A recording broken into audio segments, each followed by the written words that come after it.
Numru ta' klijenti ta' Satabank għadhom qed jistennew li jieħdu flushom aktar minn 8 xhur wara li l-kontijiet f'dan il-bank kienu friżati fuq ordni tal-Awtorità Servizzi Finanzjarji. Il-Gazzetta The Malta Independent on Sunday tirrapporta li r-rata ta' rilaxx ta' fondi naqset b'mod sinifikanti dan qed jallarma diversi klijenti li għadhom qed jistennew li jkollhom aċċess għal fondi tagħhom. Lejn tmiem is-sena li għaddiet l-MFSA friżat il-kontijiet kollha ta' Satabank wara l-investigazzjoni konġunta bejn l-istess MFSA u l-FIU sabet noqqasijiet serji fil-proċeduri tal-bank biex jilqa' għal ħasil tal-flus. Il-kumpanija tal-awdituri Ernst & Young inħatret bħala amministratur biex tmexxi l-bank fl-aħjar interess tad-depożitarji. Iżda wara li bdew jiġu rilaxxati l-ewwel fondi f'Jannar li għadda ftit kien hemm aħbarijiet dwar x'kien qed jiġri f'Satabank.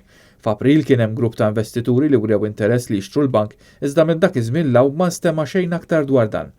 The Malta Independent on Sunday għamlet kuntatt mal-MFSA sabiex jinxteħed aktar dawl dwar x'qed jiġri iżda l-unika risposta ngħataw il-proċess ta' rilaxx ta' fondi wara proċess ta' due diligence qed jimxi skont il-pjan.